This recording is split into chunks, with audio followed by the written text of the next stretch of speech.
Bismillahirrahmanirrahim. Assalamualaikum warahmatullahi wabarakatuh. Marilah seperti biasa sebelum kita ngaji, kita niat ngaji karena Allah Subhanahu wa taala, agar Allah Subhanahu wa taala senantiasa melindungi kita, menjaga kita, merahmati kita, meridhoi apa yang kita lakukan, dengan niatan mudah-mudahan dosa-dosa kita diampuni oleh Allah Subhanahu wa taala. Kita niat ngaji yang mana hadiah ngaji ini pahalanya kita hadiahkan kepada arwah-arwah kita, guru-guru kita, orang tua kita, kerabat kita, famili kita yang sudah meninggal dunia. Mudah-mudahan mereka di alam barzakh, di alam kubur dirahmati oleh Allah, kuburannya dijembatkan oleh Allah, kuburannya dijadikan kuburannya raudhatun min riyadil jinan, taman daripada taman surga Allah Subhanahu wa taala, dan kita tercatat anak yang berbakti.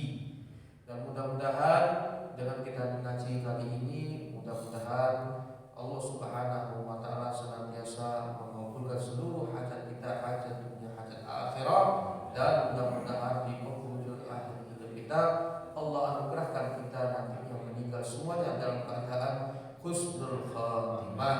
Amin ya rabbal alamin, amin ya rabbal alamin. Ala hadin niyah wa ala aqdim salihah wa ila hadratin Nabi Mustafa Muhammadin sallallahu alaihi wasallam. Nuhdi lahumul Fatihah.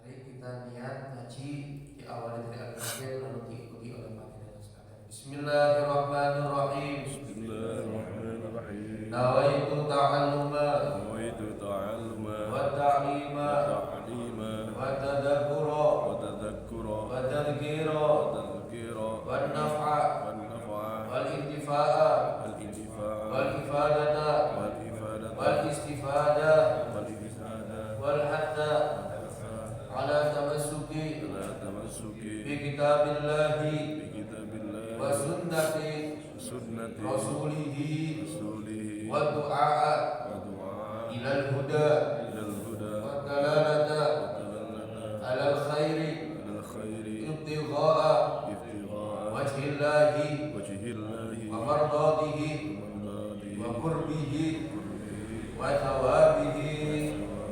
Bismillahirrahmanirrahim. Alhamdulillahirabbil alamin, wassalatu wassalamu ala asrofil anbiya'i wal mursalin sayyidina Muhammadin wa ala alihi wa sahbihi ajma'in. Wa la haula wa la quwwata illa billahil aliyyil azim. Qala Syekhul Mu'allif rahimahullah wa nafa'ana bihi wa bi ulumihi fid dharain, amin ya rabbal alamin. Ma'asyiral hadirin wal hadirat, jamaah udah subuh ngaji rutin setiap Kamis pada sholat subuh, yang mudah-mudahan kita semuanya senantiasa dirahmati dan diberkahi oleh Allah Subhanahu wa taala. Kita masih melanjutkan pelajaran kita, yaitu tentang syarat-syarat seseorang sebelum melaksanakan sholat. Sebelum kita melanjutkan, kita niat etika terlebih dahulu. Harapannya mudah-mudahan dosa-dosa kita yang lalu dihapus oleh Allah Subhanahu wa taala. Amin ya rabbal alamin. Bismillahirrahmanirrahim.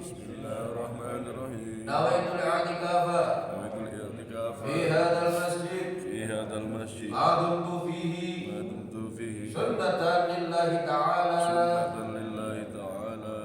Bismillahirrahmanirrahim. Kita sampai yang nomor ketiga, di mana syarat-syarat sholat seseorang sebelum melaksanakan sholat itu ada 5. Yang pertama yaitu suci anggota tubuhnya dari hadas kecil maupun hadas besar, dan suci daripada najis, itu yang pertama. Yang kedua, satrul aurat bilibasin thahir, menutup aurat dengan pakaian yang suci. Yang ketiga yaitu wal wuqufu ala makanin thahir, berdiri atau berdiam di atas tempat yang suci. Kalau misalkan kita itu sholat, sajadahnya harus suci. Kalau kita memakai serban ini harus suci. Kalau kita itu sholat memakai karpetnya harus suci, ya. Itu syarat ketiga daripada syarat seseorang itu sah ketika melaksanakan sholat. Tempat yang digunakan untuk sholat tersebut harus suci, minimal sajadah atau karpet tersebut. Apabila di sekitar sajadah, sekitar alas yang kita gunakan untuk sholat itu ada najis, maka tidak mengapa. Yang penting tidak di atas tempat yang kita gunakan untuk sholat. Itu syarat yang ketiga. Yang keempat yaitu al-ilmu biduhulil waqt, mengetahui dengan masuknya waktu. Di sini dalam kitab Tadhkirah disebutkan la tasihus shalah illa ba'da duhuril waqt. Tidak sah sholatnya seseorang kecuali setelah masuknya waktu. Yakinan au dhannan bil istihad, secara yakin maupun secara prasangka, bil istihad, dengan istihad. Masail fi duhul waqt, masalah yang berkaitan dengan masuknya waktu. Lau hanya ma'ala sholati bidunil istihad, seandainya seseorang itu melaksanakan sholat tanpa istihad terlebih dahulu, fi duhulil waqt, di dalam masuknya waktu sholat, fama hukum sholati, apa hukum sholatnya? Jadi gini, kalau seseorang itu melaksanakan sholat dan istihad terlebih dahulu, ini masuk waktu sholat apa enggak? Masuk waktu sholat, kok itu sholat aja. Nah, bagaimana hukum sholatnya? Nah, pertanyaannya demikian. Di sini jawab, la tasihhu sholatu wa in waqa'at fil waqti. Tidak sah sholatnya meskipun itu benar sudah masuk waktu sholat. Ini ada di juzmi bin niyah, karena tidak adanya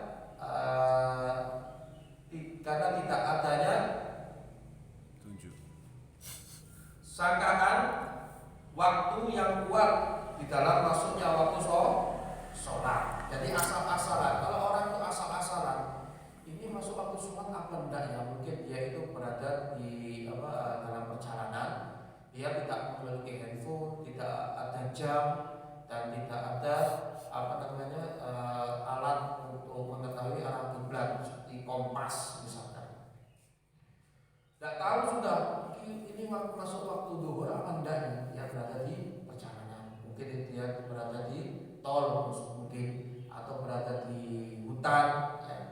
Akhirnya dia masuk waktu sholatnya, dia sholat Allahu Akbar. Ketika dia selesai sholat, ternyata benar tadi itu sudah masuk waktu sholat. Bagaimana hukumnya? Maka di sini disebutkan tidak sah sholatnya, karena dia tidak tahu, belum pasti, dan dia hanya menduga sholat supaya masuk waktu sholat apa enggak, masuk waktu sholat apa enggak, ada ragu, tidak yakin masuk waktu sholat, maka sholat yang dilakukan meskipun pas masuk waktunya sholat, maka sholatnya tidak sah. Itu yang pertama. Yang kedua, lau shalla ba'da istihad, seandainya seseorang itu setelah istihad berusaha untuk mengetahui ini sudah masuk waktu sholat apa enggak, sudah berusaha, habis itu dia sholat, melaksanakan sholat. Summa tabayyana, kemudian jelas permasalahannya, annaha kharijul waqt, bahwasanya itu bukan masuk waktu sholat, tapi dia sudah istihad. Oh, ini sudah yakin saya ini, kalau srengenge khusus sekadar mangkene pasti ini sudah masuk waktu duhur. Hanya dia sholat. Ketika dia selesai sholat, ternyata jelas, ternyata belum masuk waktu sholat. Fama hukmus sholati. Nah, kalau sudah terjadi demikian, lalu sholatnya yang dilakukan hukumnya bagaimana? Kan gitu. Yang pertama di sini jawab ada dua pendapat. Yang pertama, idza waqa'at qabla duhulil waqt, apabila itu jatuh sebelum masuk waktunya sholat, dia sudah melaksanakan sholat.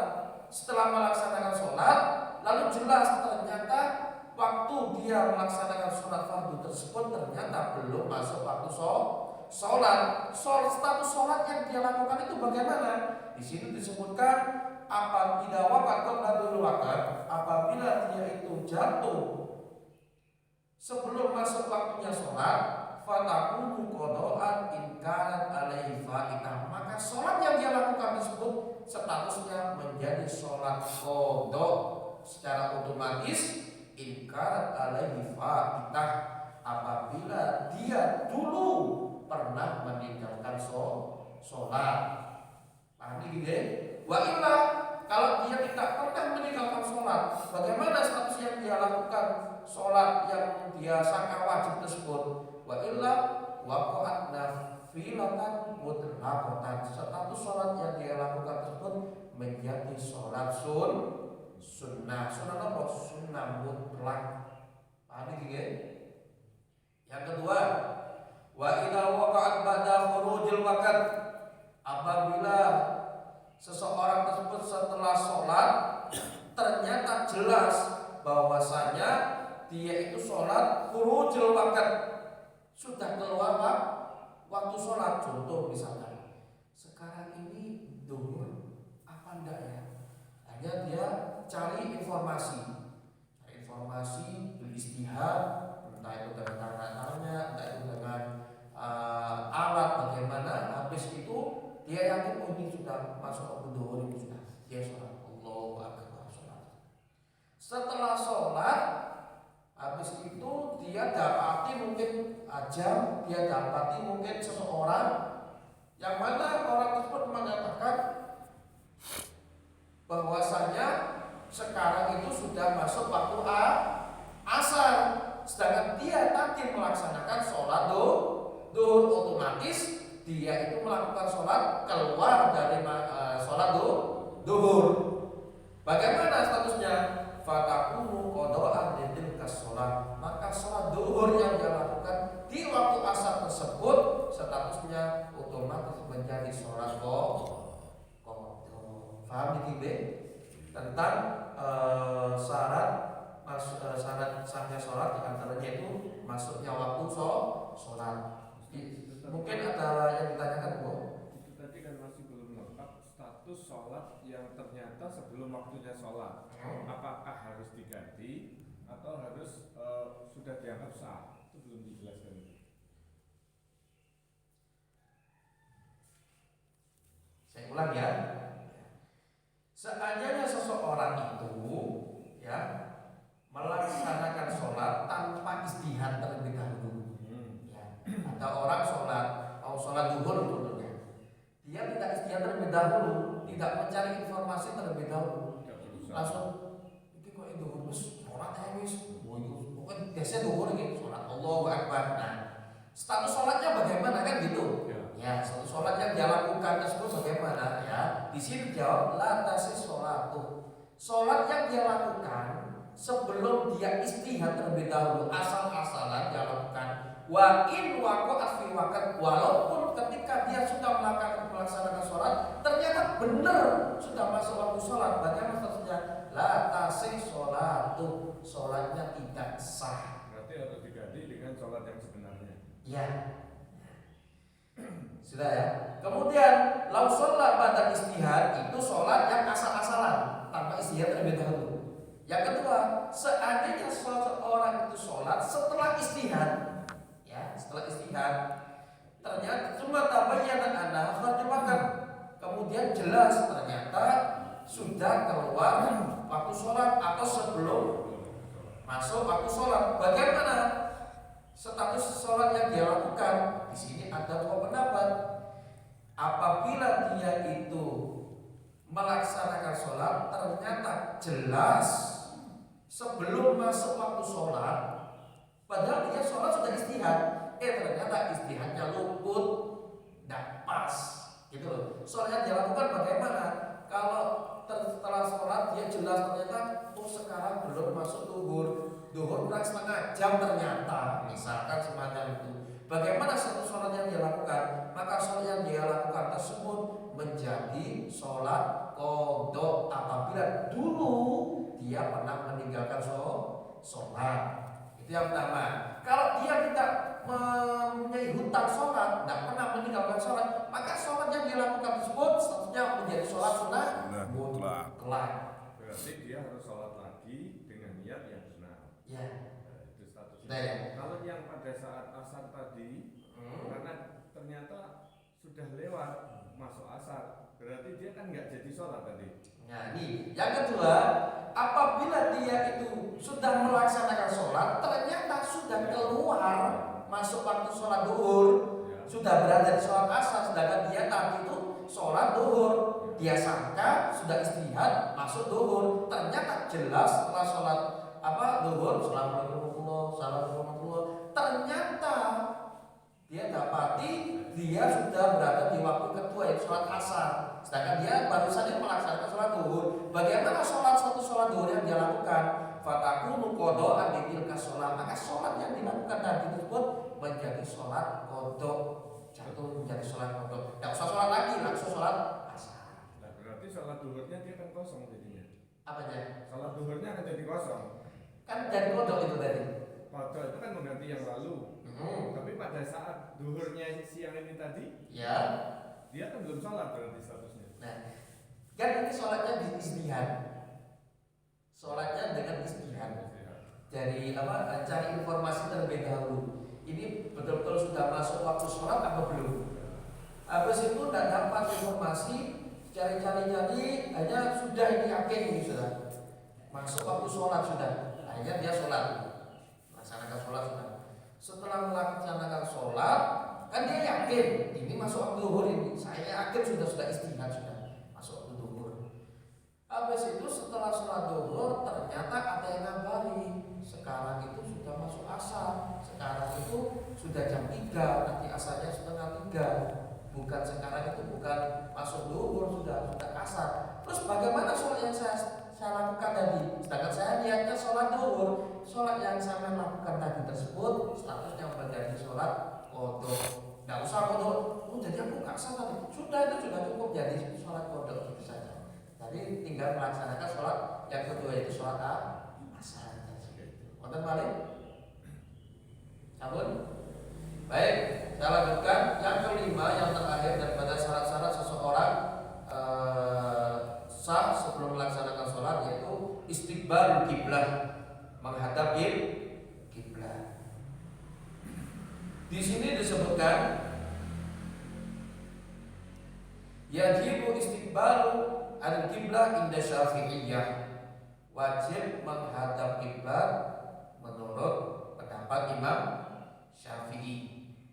Wala yakfi istiqbal jihah faqat, tidak cukup menghadap arah yang dituju arah kiblat tersebut ala muktamad secara muktamad. Di sini disebutkan yakinan audonan, secara yakin atau secara kira-kira, sangkaan. Seperti yakinan. Kalau yakin di dalamnya pun gunakan ha'il baina wa bainal Ka'bah. Apabila antara dirinya dan antara Ka'bah tidak ada penghalang, langsung di kanan kiri oleh Ka'bah. Dia sholat ya sudah itu kiblatnya secara yakin. Ada donan secara prasangka, kira-kira, sangkaan. Tidak karena gunakan ha'il apabila ada penghalang antara dirinya dengan Ka'bah. Seperti kita sholat ini, kan tidak tahu arah kiblatnya di mana. Tapi insya Allah lurus ini arah Ka'bah, sudah kita sholat sah. Tapi kalau tidak menghadap kiblat asal-asalan tanpa istihad, kiblatnya ini sembarang bagaimana sholatnya? Tidak sah. Harus menghadap kiblat terlebih dahulu. Kaifiyat istiqbal kiblat lil musolli, cara seseorang itu menghadap kiblat bagi orang yang sholat. Yang pertama, idza kana qa'iman aw qa'idan, apabila seseorang itu sholat dalam keadaan berdiri atau dalam keadaan duduk. Mana yang wajib menghadap kiblat, yang mana? Nah, di sini disebutkan wabis sodari, yang wajib menghadap kiblat yaitu dadanya.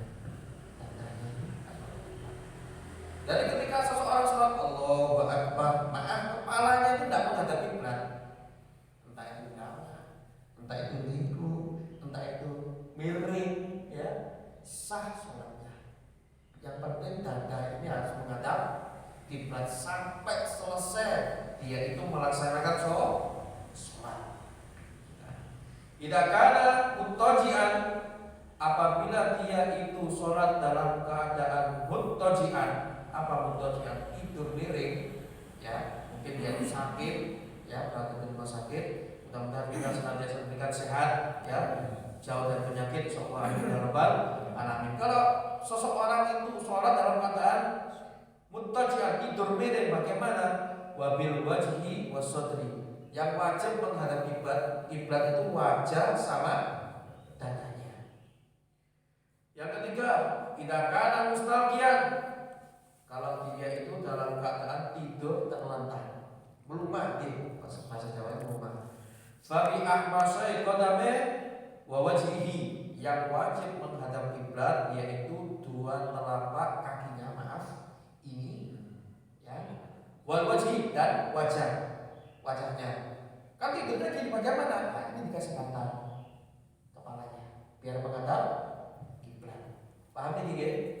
Nah, tadi disebutkan idza kana qa'iman aw qa'idan, apabila seseorang itu sholat dalam keadaan berdiri aw qa'idan atau duduk, maka yang wajib menghadap kiblat yaitu sodr, dada. Ini wajib menghadap kiblat mulai pertama kali sholat sampai akhir, sampai salam. Apabila seseorang itu sholat, ya, ketika sholat Allahu Akbar, sudah. Habis itu ketika dia sholat, ini miring, kiblatnya lurus, ya, bisa lurus, ini sudah. Habis itu ketika dia sholat itu begini, tidak menghadap kiblat, maka sholatnya tidak sah. Yang sering terjadi ketika seseorang itu, maaf, nanti habis ini kita akan bahas tentang arkanus sholat, rukun sholat. Ketika dia tahiyat, maaf, tahiyat seperti tahiyat akhir, sudah, assalamualaikum warahmatullahi, ini sudah tidak menghadap kiblat. Harusnya ini menghadap kiblat, tapi assalamualaikum warahmatullahi, bagaimana sholatnya? Tidak sah sholatnya, harus ulangi. Itu yang sering terjadi. Paham nih, Gigi? Nah, terus bagaimana kalau salam? Ya sudah, assalamualaikum, cuma apa? Maaf, kepalanya saja. Assalamualaikum warahmatullahi, assalamualaikum warahmatullahi, ya. Jadi assalamualaikum baru mulai warahmatullahi, assalamualaikum warahmatullahi, jadi seperti itu. Kalau ada seseorang atau kita yang sholat, assalamualaikum warahmatullahi, bagaimana? Maka tidak sah sholatnya. Jadi seperti itu. Paham ini? Kalau itu pernah kita alami, insya Allah sudah dimaafkan oleh Allah Subhanahu wa Ta'ala. Yang penting sekarang kita sudah tahu hukumnya, maka kita harus jaga sholat kita supaya sholat tersebut betul-betul benar dan dikatakan sah oleh agama tadi. Mungkin ada yang ditanyakan sebelum saya lanjut tentang arkanus sholat. Tentang sholat yang ada kiblat. Kalau kita naik kendaraan, kalau naik kereta api, yang sering saya lakukan, naik kereta api itu kan ada yang menghadap ke depan, ada yang menghadap ke belakang. Terus muncul waktu sholat. Nah, posisi kita ini bagaimana? Kalau yang menghadap ke depan mungkin arahnya mungkin pas ke barat. Kalau pas kita membelakangi, jadi jalannya jadi mundur gitu. Gimana itu, Ustaz? Sedangkan kursi semua kan udah ada tempat orangnya masing-masing. Berarti kan otomatis kalau kita mundur menghadapnya ke timur dong. Bagaimana itu? Apalagi kalau naik mungkin dari pesawat atau kapal atau yang lain kan berjalan. Ya. Bagaimana?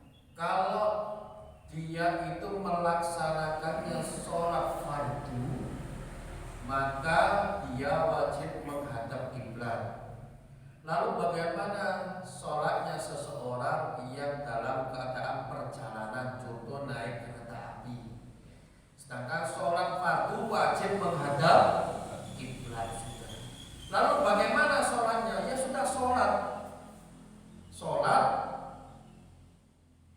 kalau dia bisa menghadap kiblat, ya sholat menghadap kiblat. Kalau tidak bisa, ya sudah dilaksanakan, sudah sholat. Cuma setelah nanti sholat, sudah keluar waktu sholat, sudah berhenti dari kendaraannya, wajib diqodha. Kalau sholat fardu, saya ulang, sholat fardu sudah masuk waktu sholat, sedangkan dia dalam keadaan perjalanan di kendaraan atau di bis, tidak boleh mandek. Nek mandek ditinggal, atau di kereta. Masuk waktu sholat, bagaimana saja sudah sholat. Kiblatnya mana arah? Sudah, Allahu Akbar.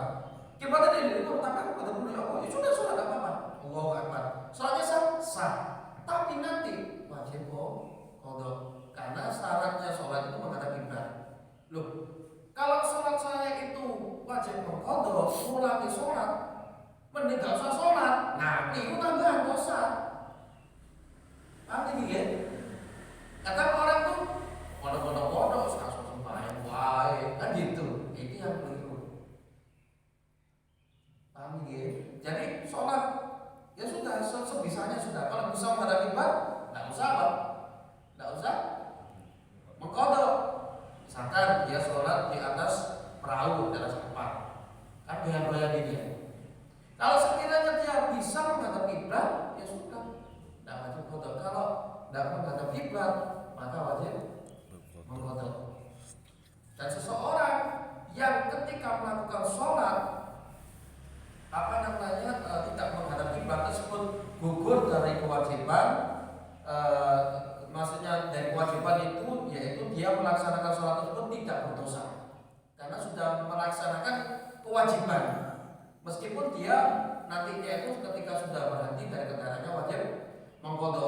Lain halnya ketika seseorang itu beranggapan qodha mengulangi supaya semuanya bisa. Nah, bagaimana dia berdosa? Berdosa dengan apa? Meninggalkan sholat dalam keadaan sengaja. Di mana kanjeng Nabi Muhammad SAW mengatakan, "Man taraka sholat faqad kafara jihad."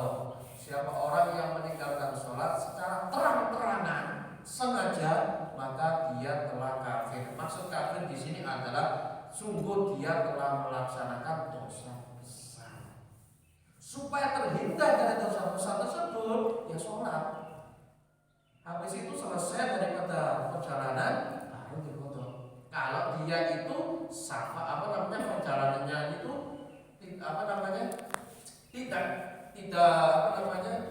masih satu kota, misalkan. Tapi kalau misalkan perjalanan jauh, musafir, dijamak saja. Nanti jamak takdim atau jamak takhir. Kalau safar tawil, jarak yang lebih jauh, misalkan dari Malang ke Jakarta, jamak entah itu jamak takdim atau jamak takhir dan kosong karena ada bonus ya. Eman kalau bonus itu disia-siakan, kan gitu. Paham nih, Masih ya. satu lagi, kalau terus dijamak, perjalanan kapal itu kadang-kadang sampai 2-3 hari. Nanti jamaknya setelah dia di darat. Iya. Gini, kalau seseorang itu di dalam bepergian, dia itu boleh menjamak 3 hari 3 malam. Tidak terhitung dari pertama dia berangkat. Contoh misalkan, saya dari Malang ke Jakarta. Hari apa? Hari Senin sudah. Nah, hari Senin ini ketika sudah keluar dari batas Malang, ya, masuk Surabaya mungkin, saya mulai menjamak sampai mencapai tujuan. Apakah itu dihitung 1 hari? Belum. Ketika dia sudah berada di tempat, ya, maka besoknya dia sholat dihitung 1 hari. Bukan pertama kali dia sampai. Paham ya? Itu maksud 3 hari 3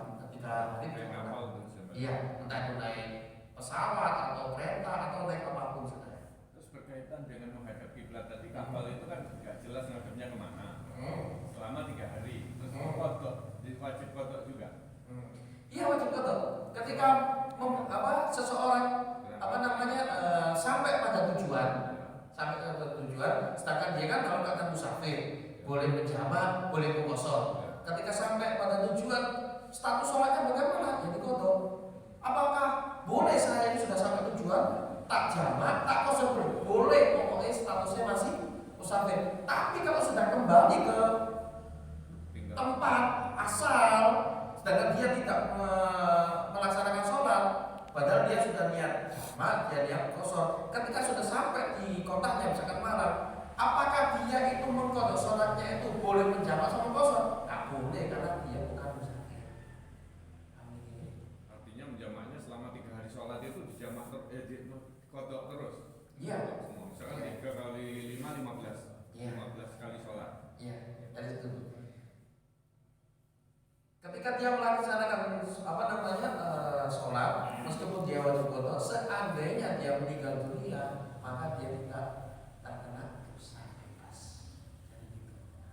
Karena orang ada ketika meninggal dunia, sedangkan dia di rumah sakit tidak bisa sholat, kan wajib kodok. Lalu bagaimana ketika dia meninggal dunia? Bisa dikodok dengan ahli warisnya, atau sedekah. Ya, seandainya satu umur kan gitu, ada aturannya seperti itu. Sudah. Wa yajuzu tarku istiqbal qiblah fi halatain. Boleh meninggalkan menghadap kiblat dalam 2 keadaan. Seseorang boleh sholat tak menghadap kiblat, ada 2. Yang pertama, fi sholati siddatil khauf. Sholat siddatil khauf dalam keadaan genting. Contoh, misalkan perang. Meskipun sholat fardu, boleh dia itu tidak menghadap kiblat dan tidak wajib kodok. Siddatul khauf, ya, genting. Saya kalau sholat menghadap kiblat, dibunuh saya dari arah kanan, kiri atau belakang. Maka ketika sholat, kalau tak sholat saya ini belah ini karena ini asal entar lagi sudah masuk, bagaimana ini sudah sholat pada Allahu Akbar sambil perang. Atau dalam keadaan kebakaran rumah, ya, kemudian banjir, ya, dan segitu. Bagaimana dia sudah sholat kalau bisa tidak bisa ya sudah tidak apa-apa. Apakah wajib mengkodok? Tidak wajib mengkodok. Dengan syarat siddatul khauf, sangat-sangat genting. Nah iso ini wes dipaksa pada tidak bisa ini sudah. Paham ya? Atau sholat dikejar oleh orang kafir mau dibunuh. Ya, bagaimana nih? Ya sudah sholat sambil lari. Apakah wajib menghadap kiblat? Tidak usah wajib menghadap kiblat. Sholatnya sah. Wajib kodok? Tidak wajib kodok. Paham nih gini? Yang kedua, fina filan safar. Sholat itu boleh tidak menghadap kiblat dalam sholat sunnah safar, misalkan dalam keadaan bepergian. Safar mubah, safar bepergian yang dibolehkan oleh agama. Contoh misalkan dari Malang ke Surabaya, tujuannya safarnya apa? Untuk berdagang misalkan. Maka boleh dia itu sholat tidak menghadap kiblat. Sholat sunnah ini ya, bicara sholat sunnah. Kalau safarnya itu safar yang maksiat, contoh dari Malang ke Surabaya, kemana? Saya mau ke Surabaya. Untuk apa ke Surabaya? Untuk berjudi misalkan. Maka sholat sunnah yang dia lakukan wajib menghadap kiblat. Tidak boleh tidak menghadap kiblat. Jelas ini ya? Fi safar mubah sawa'un kana safar tawil am qasiran. Baik itu bepergiannya itu jaraknya itu jauh ataupun pendek. Misalkan namanya bepergian itu tidak harus keluar dari batas kota. Misalkan kita rumahnya di Bandulan sudah. Mau ke Ngaglik misalkan, mau ke Kasir. Sholat sunnah boleh menghadap kiblat, tidak usah menghadap kiblat. Dan itu ada syaratnya, Wataratan yakunu masihan, wataratan yakunu rokiman. Kadang seseorang bepergian dalam keadaan berjalan, kadang seseorang bepergian dalam keadaan berkendara. Faidakana masihan, apabila seseorang itu melaksanakan sholat sunnah dalam keadaan berjalan, yajib istiqbal kiblat fi arba'i arkan, wajib menghadap kiblat dalam 4 rukun. 4 rukun ini wajib menghadap kiblat meskipun dia sholat sunnah dalam keadaan berjalan. Apa itu yang wajib menghadap kiblat? Indal ihram, ketika takbiratul ihram yang pertama. Yang kedua, indal rukuk, ketika rukuk. Yang ketiga, sujud, ketika sujud. Wa julusu baina sajadatain, dan duduk di antara 2 sujud. Contoh misalkan saya dari sini mau ke maghrib misalkan, kita sholat sunnah. Allah, kiblatnya mana? Kiblatnya sana. Allahu Akbar. Bismillahirrahmanirrahim. Habis itu kiblat mana? Kiblat mana? Sana. Allahu Akbar. Tidak harus begini, enggak. Karena dalam keadaan berjalan. Kalau kita berjalan, habis itu berhenti rukuk seperti ini, kemudian sujud, dikira gila sama orang kan gitu. Ya, jadi cuma pakai isam. Subhanallah, alhamdulillah. Habis itu jalan tidak menghadap kiblat, mungkin masukkan belok. Habis itu mau sujud, ada kiblat dulu. Oh, dan itu kalau dia itu bepergiannya, dia melakukan sholat sunnah dalam keadaan berjalan. Wedakana rogiban, apabila dia itu dalam keadaan berkendara, mungkin seseorang itu sudah rutin melaksanakan sholat duha misalkan, sedangkan dia dalam keadaan perjalanan, kalau di bis, kalau di sepur, bagaimana? Ya sudah sholat. Yajib istiqbal kiblat fil ihram, maka dia wajib menghadap kiblat ketika takbiratul ihram. Insahula alaih, itu pun kalau mudah bisa dia menghadap kiblat. Wa illah, tak bisa ini menghadap kiblat. Bagaimana? Fala yajib istiqbal mutlak, maka tidak wajib menghadap kiblat secara mutlak. Paham ini? Kalau akan berkendara, bagaimana? Kalau bisa menghadap kiblat ya sudah, Allahu Akbar, dalam keadaan duduk Allahu Akbar. Kalau tidak bisa ya sudah, Allahu Akbar. Dan kiblat di sana, kita sholat menghadap ke sana, bagaimana? Tidak apa-apa. Itu kalau sholat sunnah. Jelas? Betul balik? Gimana kalau itu pas berkendara kita yakin menghadap kiblat, tapi kan pas tengah-tengah sholat itu kendaraannya belok. Nah, itu sholat apa? Sholat wajib. Sholat wajib. Nah, kalau sholat wajib itu tadi kan bukan siddatul khauf. Bukan siddatul khauf, jadi wajib qadha. Kalau siddatul khauf tidak wajib qadha. Walaupun awal sudah yakin menghadap kiblat. Iya. Kalau itu sholat fardu. Ini kita yang bahas sholat sunnah. Paham ini? Untuk balik. Ampun. Baik. Saya lanjutkan arkan sholat, tentang rukun-rukunnya sholat. Di sini sebutkan salah satu asar ada 13. Rukun-rukunnya sholat ada 13. Arkan rukun itu terbagi menjadi 4. Ada namanya rukun qauli, ada namanya rukun fi'li, ada rukun maknawi, dan ada rukun qalbi. Baik, kita bahas rukun qauli itu bagaimana? Rukun qauli itu ada 5. Qaul itu ucapan, yang mana seseorang wajib mengucapkan kalimat tersebut. Apa itu? Ada 5 hal. Yang pertama takbiratul ihram. Ketika takbiratul ihram tidak boleh, tidak sah seseorang itu sholat cuma gini toh. Tidak sah. Harus ada kata-kata takbiratul ihram. Apa itu? Allahu Akbar. Paham ini ya? Nah, Allahu Akbar itu tidak wajib gini. Allahu Akbar. Kalau kita kan sholat Allahu Akbar kan gitu. Terus gini. Kata-kata Allah takbiratul ihram itu kata-kata Allahu Akbar, bukan mengangkat tangan. Mengangkat tangan ini hukumnya sunnah.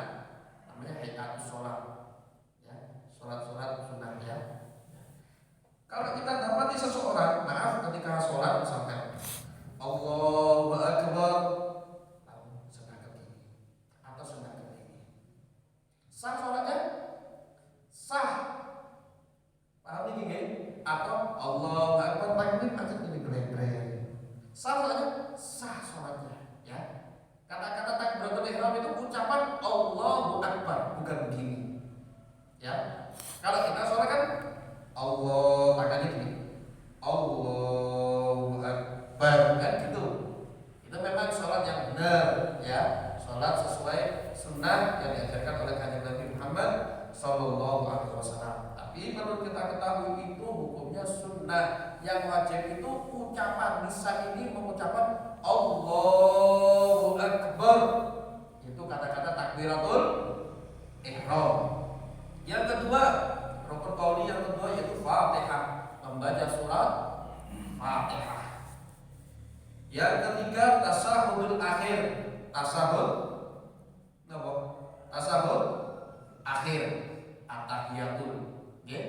Sampai akhir. Tasahud akhir, tasahud awal hukumnya sunnah.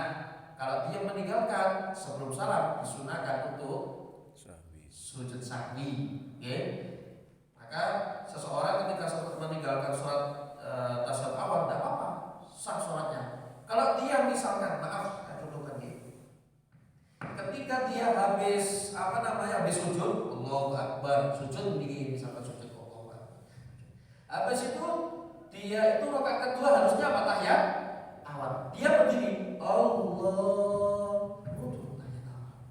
Bagaimana sholatnya untuk tahiyat awal ini? Tidak sah sholatnya. Karena tahiyat awal hukumnya sunnah. Lalu bagaimana ketika sudah dari sujud Allahu Akbar ini berdiri Allahu Akbar baru ingat guru tahiyat awal. Coba balik, jangan kembali duduk tahiyat awal. Kalau kita kembali, batal sholat kita tidak sah. Sudah lanjutkan saja. Paham ini ya? Selanjutkan, makanya ketiga misalkan kalau kita melaksanakan sholat maghrib. Habis itu apa? Duduk sudah selesai, ruku, i'tidal, sujud, habis itu apa? Tahiyat. Tahiyat akhirnya jangan duduk tahiyat duduknya tawarruk. Ini tawarruk namanya. Tapi duduk iftiros, duduknya tahiyat awal. Maaf. Ya seperti ini kakinya. Paham ini ya? Seperti ini. Ya. Sudah. Ketika duduk tahiyat awal, ya. Habis itu fil alamina innaka hamidun Majid. Sudah sujud sahwi sebagai menambal kesalahan kekurangan kita meninggalkan tahiyat. Seandainya lupa bagaimana? Assalamualaikum warahmatullahi. Habis itu baru ingat, turun tahiyat awal, turun susah susah. Kalau itu jaraknya pendek.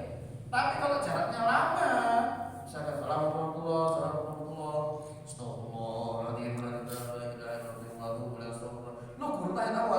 tahiyat awal sunnah tidak disunahkan karena sudah terlalu lama.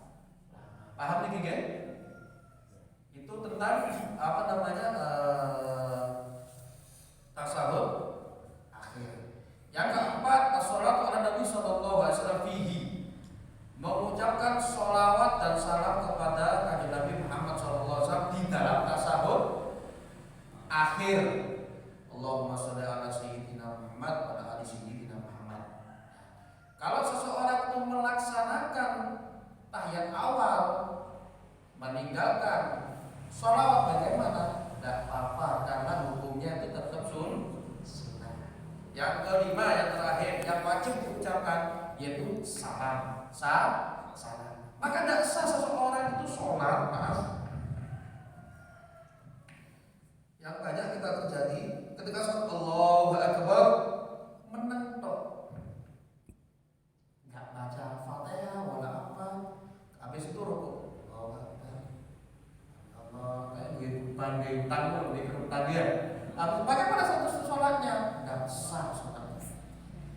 Harus apa? Fatihahnya harus didengar, harus diucapkan. Bismillahirrahmanirrahim. Minimal dia wajib mendengar ucapannya sendiri. Ucapan apa? Fatihah takbiratul ihramnya, Fatihah, tasawuf akhir, sholawat dan salam. Ketika salam pun Assalamualaikum warahmatullahi, harus ini maaf mulutnya bunyi, ada suaranya. Kalau cuma gitu. Nggak sah. Paham ini ya? Itu tentang rukun qauli, ucapan. Yang kedua, arkan fi'liyah, rukun-rukun fi'li, sita, ada 6. Yang pertama al-qiyam, berdiri. Yang kedua ruku. Yang ketiga i'tidal, berdiri dari ruku. Yang keempat sujud. Sudah. Yang keberapa? 5. Yang kelima, julus baina sajadatain, duduk di antara dua sujud. Kemudian waqu'udu fi tasahhud, duduk di antara dua sujud. Jadi sujudnya berapa kali? 2 kali. 5 sudah. Waqu'udu fi tasahhudil akhir, dan duduk di tasahud akhir. Itu rukun fikih. Salah kita tinggal sedikit. Yang ketiga arkan maknawi. Rukun maknawi itu hanya satu, yaitu tertib, urut. Habis berdiri ruku, habis ruku i'tidal, habis i'tidal sujud. Tidak boleh harus berdiri sujud kemudian i'tidal ruku, tidak boleh, harus sama urut. Yang keempat arkanul qalbiyah, rukun qalbiyah wahidah, hanya satu, yaitu apa? Qiyam, yaitu berdiri, wahwaniyah, yaitu niat. Perlu diketahui, insya Allah pertemuan akan datang saja akan saya bahas masalah niat. Ini ada satu pertanyaan. Afdal arkan sholat. Apa rukun sholat yang paling afdal? Al-qiyam am sujud? Kalau kita tanya, rukun sholat yang paling afdal itu ngadeg apa sujud? Yang paling afdal bagaimana? Di sini disebutkan annal qiyam afdal arkan, bahwasanya berdiri di dalam sholat itu paling afdalnya rukun. Ini pendapat yang mu'tamad, paling kuat. Li'annahu mawdi'u qiraatul Qur'an, karena berdiri tersebut tempatnya seseorang membaca Al-Qur'an. Kan orang sholat membaca Al-Quran, yaitu Fatihah dan surah, dalam keadaan sujud apa berdiri? Berdiri. Maka berdiri ini yang paling afdal kata para ulama. Wa huwa afdal adkar, dan itu paling afdalnya di qauli sallallahu alaihi wasallam, karena sabda kanjeng Nabi Muhammad sallallahu alaihi wasallam, afdal sholatul qunut, paling afdalnya sholat yaitu lamanya berdiri. Dimana kanjeng Nabi pernah saya sampaikan, saking lamanya berdiri, bukan sholat fardu, sholat sunnah, hatta tawarromat, dijelas sampai kakinya pengkat abu. Itu kanjeng Nabi Muhammad sallallahu alaihi wasallam. Ini pendapat yang muktamad, yang paling kuat ya. Wakila, ada pendapat yang lain, tapi tidak paling kuat ya, pendapat yang lain. Inna sujud afdal, sujud itu lebih afdal daripada berdiri. Di qauli Nabi sallallahu alaihi wasallam, karena ucapan Nabi SAW dalam hadis, akramu ma yakunu abdu min rabbi azza wa jalla wa huwa sajidun fa'aksir doa. Paling dekatnya seorang hamba dengan Allah Subhanahu wa taala yaitu ketika seorang hamba itu dalam keadaan sujud. Fa'aksir doa, maka ketika kalian sujud perbanyaklah doa. Maka ada ulama mengatakan, nah coba lihat, kanjeng Nabi mengatakan demikian, maka sujud itu lebih afdal daripada berdiri. Wa ba'du fassalah, sebagian ulama itu memisah, membedakan. Idza kana fil lail fa itaratul qiyam afdal. Apabila dia melaksanakan sholat dalam di waktu malam, maka itaratul qiyam, melamakan di dalam berdiri itu afdal, lebih afdal daripada lama di dalam sujud kalau sholat malam. Wa in kana fin nahar, apabila dia itu melaksanakan sholat di siang hari, fa iksaru sumina sujud afdal, maka lama di dalam sujud itu lebih afdal. Paham ini? Kesimpulannya bahwasanya, tapi kalau kita ditanya afdalan mana seseorang, itu sholat dalam keadaan berdiri sama sujud, itu yang paling afdal itu lamaan berdiri atau lamaan sujud. Maka pendapat yang kuat, paling kuat, yang paling benar, yaitu lama berdiri. Kalau kita sholat sendiri ataupun sholat jamaah, lama berdiri itu yang paling afdal dibandingkan malih wonten sing kata takbir antara laki-laki perempuan perbedaannya gimana? Apa saya pernah menjumpai takbir seorang perempuan itu kan bukan, kalau laki-laki kan masih bebas. Apa mengingatkan ke mohon maaf dari segi sunnah ya, dari segi sunnah. Kalau takbir kan cuma Allahu Akbar. Tadi saya sebutkan cuma itu. Laki atau perempuan sama. Tidak usah, tidak diwajibkan mengangkat kedua tangan. Cuma sunnahnya mengangkat kedua tangan. Kalau laki bagaimana? Ini ujung jempol ini sejajar dengan ini, bukan nempel sejajar. Atau ada yang mengatakan benggal sedikit. Ada riwayat hadis segini di bawahnya. Ininya yang di bawah ini. Maaf, saya katakan senjata gini. Ada mengatakan demikian. Ininya tangan ini sini, ininya ini. Itu sunnah. Di bawah shoulder, di bawah dada, di atas perut. Sunnahnya. Itu kalau laki. Kalau perempuan gini. Kalau laki sholatnya begini boleh, boleh, sah-sah saja. Orang mengangkat tangan itu hukumnya Sunnah. sunnah. Paham ya? Wonten malih? Nggih, Kalau niat sholat, Nggih. jadi ada dua ini ya. Niat sholat itu afdolnya diucapkan atau dalam hati? Ya, itu pertemuan akan datang. Ya. Saya kasih bocoran. Ucapan Niat, ya kan arkan sholat yang pertama itu niat. Niat mahal golem. Niat itu tempatnya di dalam hati. Jadi misalkan sholat maghrib, usolli fardhu maghrib, salah rakaatain, ya mustaqbil kiblati, imamah atau makmuman lillahi ta'ala. Oh, di hati bilang demikian. Allah. Ketika mengucapkan Allahu Akbar, Allah ini usolli, hati usolli, Allah usolli. Ketika bar di hati lillahi ta'ala, Allahu Akbar, ini kata-kata lillahi ta'ala sudah habis. Kata-kata bar lillahi ta'ala sudah habis. Kalau misalkan ketika takbir Allah di hati baru niat usolli, maka tidak sah. Harus beriringan niat tersebut. Bareng ketika Allah di sini usolli, Allah ketika Allah ini usolli, Allah usolli fardhu maghrib salatu lillahi ta'ala. Ketika lillahi ta'ala baru sudah. Tidak boleh telat. Paling enak diambilnya fardhunya saja. Usolli fardhu maghrib Allahu Akbar. Itu yang wajib. Sedangkan usolli fardhu maghrib salah rakaat, kata-kata salah rakaat, mustaqbilal kiblah, ya, lillahi ta'ala, itu hukumnya apa? Sunnah saja. Usolli fardhu maghrib Allahu Akbar, itu yang wajib. Jelas ya? Jadi kadang kita dapati seseorang ketika sholat kok semua sih Allahu Akbar, ada yang Allahu Akbar, kan ada semacam itu.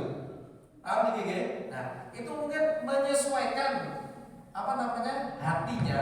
Tapi kalau seseorang itu mengatakan usolli fardhu maghrib salat makmuman atau imam adalah Allahu Akbar, hati tidak niat, maka tidak sah sholatnya. Paham nih? Lisannya mengatakan usolli fardhu maghrib atau maaf tadi saya usolli fardhu subhi kata imam Allahu Akbar, tapi hati tidak ketika Allah tidak ngomong usolli, maka sholat yang saya lakukan tidak sah. Karena ketika seseorang mengatakan mengikrarkan niat usolli fardhu maghrib dengan lisan sebelum dia takbir gini, itu hukumnya sunnah. Yang wajib bagaimana? Yaitu ketika seseorang mengatakan Allah di hati baru usolli fardhu maghrib. Ketika lillahi ta'ala ini kata-kata baru habis sudah. Paham ini? Jelas? Lanjut di depan insyaallah. Harus kata usolinya atau artinya Ustaz? yang di Apa? kolbu itu harus usolinya atau artinya? Misalkan Usoli. Allah saya niat sholat maghrib itu bagaimana? Ketika apa namanya, nanti akan kita bahas aja atau pernah tentang Jangan penasaran, jangan penasaran. ya biar penasaran gitu ya. Jadi seperti itu. Jelas nih kan? Mudah-mudahan ngaji kita ini diridhoi oleh Allah Subhanahu wa taala. Mudah-mudahan Allah Subhanahu wa taala memberikan kita ilmu, menjadikan ilmu yang kita dapat ilmu yang bermanfaat yang bisa kita gunakan dan kita amalkan ketika kita menghadap kepada Allah dalam ibadah yang lainnya. Mudah-mudahan Allah Subhanahu wa taala merahmati kita, memberkati kita, mengampuni seluruh dosa-dosa kita. Mudah-mudahan Allah Subhanahu wa taala dengan barokahnya ngaji ini hajat kula kalimat yang sedang dikabulkan oleh Allah Subhanahu wa taala, diberikan rezeki yang banyak, yang lancar, yang barokah, yang halal. Insyaallah amin ya rabbal alamin. Al-Hadidiyah Al-Fatihah.